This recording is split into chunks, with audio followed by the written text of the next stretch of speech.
لله الذي كان بعباده خبيرا بصيرا تبارك الذي جعل في السماء بروجا وجعل فيها سراجا وقمرا منيرا أشهد أن لا إله إلا الله وأشهد أن محمدا عبده ورسوله الذي بعثه بالحق بشيرا ونظيرا وداعيا إلى الحق بإذنه وسراجا منيرا اللهم صل عليه وعلى آله وصحبه وسلم تسليما كثيرا amma ba'du. Kita membaktikan diri kita kepada Allah Subhanahu wa Ta'ala. Dan saya berharap di tahun 2024 ini mari kita buka lembaran baru, semangat baru dan jiwa baru. Kalau perlu istri harus punya daster baru. Yang ketika pergantian tahun itu berubah warna rambutnya. Ada yang warna pink, ada yang hijau, itu juga perubahan. Tetapi banyak juga ada orang yang ketika di pergantian tahun itu, sekarang yang viral di televisi, di TikTok, ada seorang imam yang sujud ketika sholat subuh meninggal dunia. Ini yang harus kita mudah-mudahan terus seperti itu. Sudah badannya penuh dengan tato, meninggal dalam masjid karena baju celengan. Kepada kita, idza amsayta fala tantadhir shabaha. Apabila kamu mempunyai kesempatan di waktu sore, jangan menanti di waktu subuh, di waktu pagi. Wa idza asbahta fala tantadhir masa'a. Dan apabila kamu mempunyai kesempatan di waktu pagi, jangan menanti waktu sore. Wa husmin sikhatika limaradika. Dan ambillah percontohan sehatmu sebelum sakitmu. Wamin hayatika limautika, dan ambillah hidupmu, percontohan hidupmu sebelum matimu. Jamaah sekalian, sesungguhnya hidup ini adalah ujian. Segala aktivitas yang kita lakukan itu selalu bernuansa ujian. Mau dapat kenikmatan pasti ada ujiannya. Kita dapat kesusahan ada ujiannya. Semua ini adalah ujian. Tinggal bagaimana caranya kita memaknai ujian dan kenikmatan itu sebagai sebuah rasa syukur yang ada di dalam diri kita. Bapak Ibu, di akhir tahun yang seperti ini saya ingin menitipkan pesan. Banyak orang yang pergantian tahun itu dirayakan dengan luar biasa. Padahal pergantian tahun ini sama dengan pergantian bulan. Dari bulan ke bulan, cuma kan tahun satu kali. Sehingga ada orang bilang begini, Ustaz, ini 1 tahun 1 kali, ini pijat tahun, pijat kalau mau pijat. Di rumah sakit puskesmas Kampung Baru sekarang banyak yang pijat ini, kecelakaan. Sekarang pergi lihat. Jadi bisa kita membayangkan kenapa orang merayakan segala sesuatu itu dengan luar biasa, tetapi mempunyai makna yang kurang bagus. Bisa dibayangkan kalau pergantian kita dengan minum-minuman keras. Kalau meninggal dunia dalam keadaan minuman keras, kasihan. Ini mohon maaf saya ulang-ulang. Memang ini ada sosialisasi tentang bahaya minuman keras. Ada seorang guru, dia ambil 2 gelas. 1 gelas itu berisi air mineral, 1 gelas itu berisi cap tikus. Lalu guru itu mengatakan, anak-anak ini apa? Air mineral. Kalau yang ini cap tikus. Lalu guru itu mengambil 2 cacing. 1 cacing diletakkan di air mineral dan 1 cacing diletakkan di cap tikus. 3 menit kemudian cacing yang di cap tikus itu mati. Sementara cacing yang ada di air mineral itu hidup. Lalu guru itu mengatakan, anak-anak, bagaimana cacing yang ada di air mineral? Hidup Bu Guru. Kalau cacing yang di cap tikus, mati Bu Guru. Lalu guru itu mengatakan, kalau begitu, apa bahaya minuman keras? Serentak anak-anak itu mengatakan, kita harus minum cap tikus supaya cacing di perut kita mati. Jadi ini memberikan gambaran kepada kita semua, ternyata anugerah terbesar yang Allah berikan kepada kita itu bukan jabatan, bukan kedudukan, bukan kesehatan. Anugerah terbesar itu bukan dalam bentuk harta, popularitas, gelar, bukan itu. Tapi anugerah terbesar itu adalah ketika kita diberikan kesempatan oleh Allah dan kesempatan itu kita manfaatkan dengan sebaik-baiknya sehingga kita baik dalam di mata Allah. Itu yang harus kita lakukan. Nah, kalau dalam Al-Quran itu disebutkan Tabarakalladzi biyadihil mulku wa huwa ala kulli syai'in qadir alladzi khalaqal mauta wal hayata liyabluwakum ayyukum ahsanu amal. Dialah Allah yang menjadikan mati dan hidup untuk menguji siapa di antara kalian yang paling baik amalnya, bukan banyaknya. Yang paling baik amalnya. Karena itu kita dituntut dalam hidup ini untuk berbuat kebaikan. Lakukan kebaikan sekecil apapun, karena kita tidak pernah tahu dari mulut mana kebaikan yang mana yang mendatangkan kita ke surganya Allah Subhanahu wa Ta'ala. Kita tidak tahu kebaikan masa lalu. Jangan pernah takut dengan masa lalu. Kita harus berubah. Coba lihat kupu-kupu. Kupu-kupu itu punya sistem namanya metamorfosis, perubahan. Ada 3 bentuk perubahan kupu-kupu. Yang pertama, dari ular, sesuatu yang sangat menjijikkan. Kemudian berubah menjadi kepompong yang kurang enak dipandang. Tapi dari kepompong itu dia berubah menjadi kupu-kupu yang begitu indah. Seperti itu kita manusia. Jadi jangan dalam hidup ini kita hanya seperti ular terus yang menjijikkan orang lain. Kita harus berubah. Ingat, jangan takut dengan kesalahan. Kesalahan apapun di masa lalu, kita bisa menjadi orang yang baik hari ini. Saya ulangi, kesalahan apapun yang kita lakukan di masa lalu, kita bisa menjadi seorang yang baik hari ini kalau kita mau berubah. Perubahan itu mudah sesungguhnya. Ketika Allah masih memberikan kenikmatan menghirup udara kehidupan saat ini, sesungguhnya di situ kesempatan kita untuk berubah. Apapun yang kita lakukan dalam hidup ini, kuncinya satu. Pertama, sandarkan segala sesuatunya itu kepada Allah. Sama dengan begini, jangan kalau Anda menyayangi seseorang, jangan letakkan kecintaan Anda itu dalam hati, karena hati itu bolak-balik. Tapi letakkanlah seseorang itu dalam doamu, karena doa itu akan tercatat selamanya. Banyak-banyak berdoa. Sekarang ini istri harus berubah. Suami keluar pikat sekolah, keluar di muka pintu berdoa, ya Allah, mudahkan rezekinya. Kalau rezeki itu jauh, dekatkan. Kalau sudah dekat, permudahkan dia mendapatkannya. Ini sekarang banyak istri-istri yang ketika suaminya datang dia cuma buat TikTok, buat Facebook. Saya ingat ada seorang istri, dia ahli Facebook. Jadi dia bilang suaminya sementara main buka HP, tiba-tiba istrinya bilang, Pak, coba ngeliat sampai foto yang tahun 2022. Suaminya bilang, Ibi, waktu tahun 2020, nah ini macam 18 tahun. Yang betul iyo, ya ambil lagi foto yang satu, yang 2003.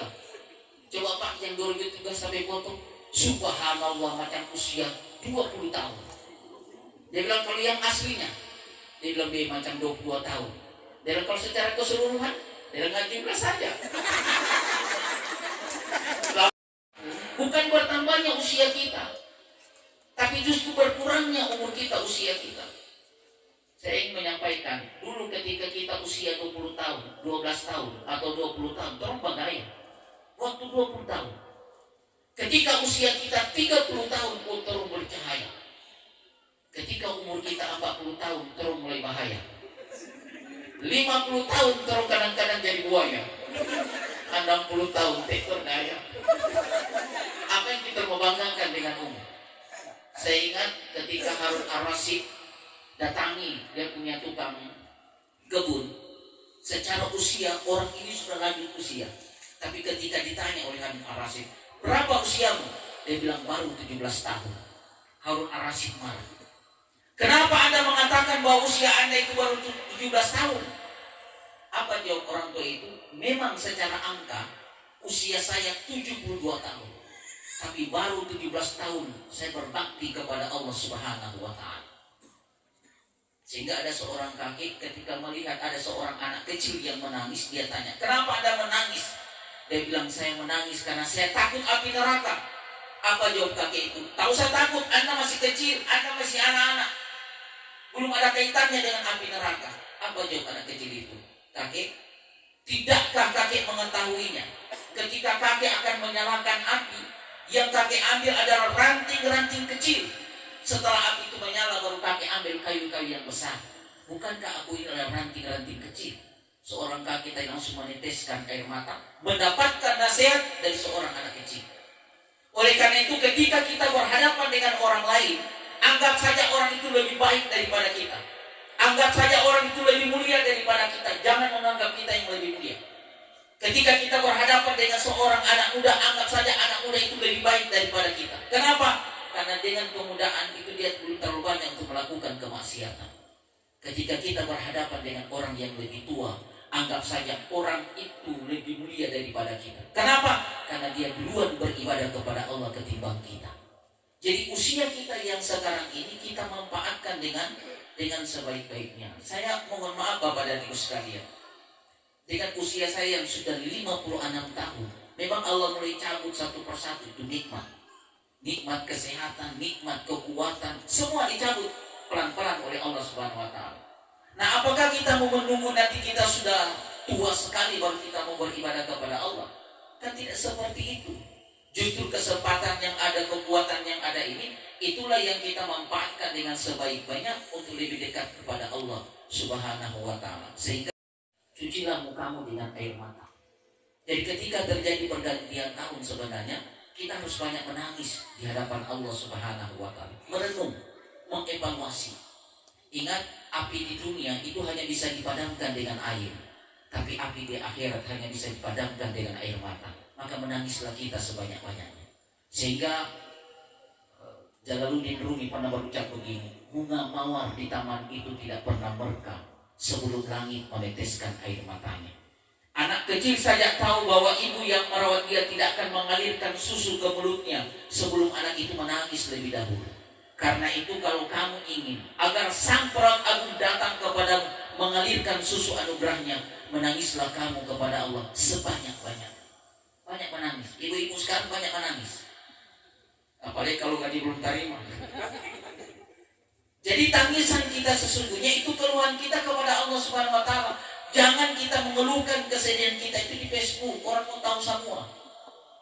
Apalagi ini mohon maaf, yang kita sudah ditinggalkan. Misalnya ada suami yang kerja di Morowali, yang sotek pulang-pulang, yang sotek pernah bawa WA, yang sotek pernah bawa telepon. Kalau satu bulan suami sotek bawa telepon, so muntaber itu suami di sana. Tahu muntaber, mundur tanpa berita. Maka kalau kita suami itu keluar didoakan. Saya mohon maaf, saya ingat umi saya. Umi saya itu kalau abah saya mau keluar, dia berdiri buka pintu. Abah hati-hati. Nanti so hilang dari pandangannya motornya, baru dia masuk keluar ke dalam. Begitu juga dengan makan. Kalau kami anak-anaknya mau makan, tunggu abahmu belum datang. Tak tidur-tidur kita orang di pangkuannya ibu kita. Setelah datang baru dikasih bangun. Nah bangun, abah sudah datang, makan sama-sama. Ternyata ada pepatah orang-orang tua kita dulu mengatakan begini, walaupun kita orang sakit di tulang tetapi harus sama di tulang. Coba itu makan berjamaah. Sekarang budaya makan berjamaah kan tidak ada. So makan masing-masing. Bahkan banyak sekarang ini istri itu yang dimakan di luar baru dia posting. Tapi makan dengan suaminya tidak pernah dia posting. Ini mohon maaf. Kenapa saya bicara begini? Karena sampai istri dia begitu. Sayang, di mana bunda sekarang? Oh ada ikut ini. Jam berapa selesai? Oh jam sekian. Oh ya nanti sudah selesai di WA ya nanti saya jemput. Terima kasih sayang. Coba. Saya nampak mainan saya coba sampai istri. Begitu saya telepon, halo, assalamualaikum, waalaikumsalam. Saya tanya ibu sudah dibayar itu arisan? Sudah. Oh ya terima kasih sayang. Dia bilang biasa Jo. Sakit tulang-tulang, belum bisa ke masjid. Sementara dulu dia panggil DP istri, sayang, bikinkan kopi Ustaz, ini ada datang, yang manis ya. Begitu datang, istrinya jawab, tergopoh-gopoh, Ustaz nanti diminum ya. Oh ya nanti kalau kurang gulanya, nanti tak tambahin gula. Begitu pergi istrinya langsung dia bilang, terima kasih sayang. Saya subhanallah, so tua masih bilang sayang-sayang. Saya luar biasa ini. Dia bilang, maaf Ustaz, saya selalu lupa DP nama. Kasihannya Bu, saja Zainal terakhir. Bisa dibayangkan kalau ada malaikat, misalnya dia datang kepada seseorang, misalnya ini, dia datang sama saya, Zainal, saya Allah perintahkan untuk mencabut nyawamu besok karena sesuai dengan urutan ajal. Misalnya saya Abidin, Allah memerintahkan saya untuk mencabut nyawamu besok karena sesuai dengan urut ajal. Abidin, saya jawab, sabar dulu. Memang sampai nama Abidin, tapi dipanggil hari-hari Zen. Jadi ini kalau berdasarkan nama abjad.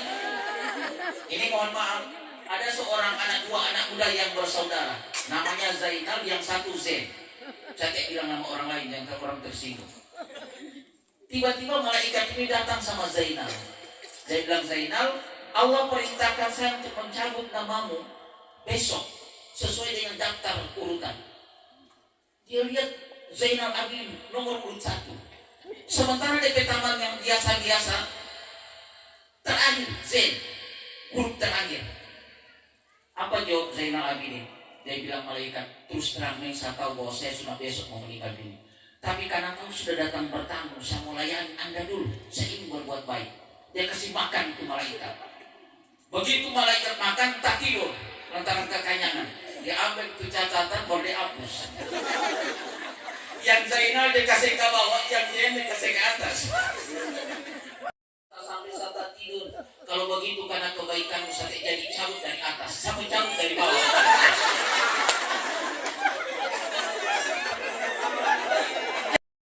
Kemarin dia masih sini, kemarin masih baca cerita dengan saya. Memang ada perbedaan ketika ada orang yang meninggal yang masih muda 50 tahun ke bawah dengan 50 tahun ke atas. Beda itu reaksi orang. Kalau ada yang usianya 50 tahun ke bawah, tiba-tiba kita dengar meninggal dunia, diumumkan di masjid, Inna lillahi wa inna ilaihi raji'un, telah berpulang ke rahmatullah almarhum bapak ini usia 45 tahun. Biasanya reaksi orang mengatakan, Inna lillahi wa inna raji'un, dia masih muda sekali. Kemarin padahal dia dengan ini DP bapak yang sakit, yang setua tapi belum meninggal, dia yang sudah meninggal. Disebut-sebut terus itu dia punya keluhan dan kebaikan.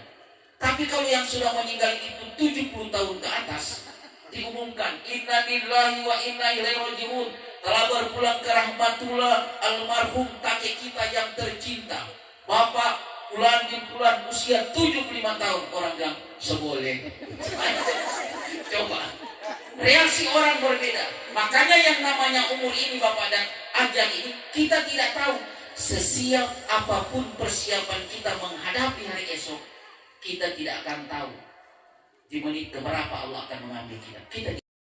Sekarang saya parkir sebelah kiri mobil saya dengan mobil Agya. Ingat, mobil Agya itu mobil 3M, murah meriah, mandiri kalau dikerjakan. Saya parkir, istri saya nyebrang. Sampai di seberang, tiba-tiba datang tronton hantam saya punya kaca spion mobil. Pecah, saya kaget, saya sementara di dalam. Saya teriak, Inna lillahi wa inna raji'un. Saya harap itu orang berhenti, mobil tronton itu berhenti. Ternyata dia kabur. Saya tahan ojek, kejar. Saya dapat di sini toko air mancur. Saya bilang turun. Padahal dia basah badan, kumis tabang. Saya turun.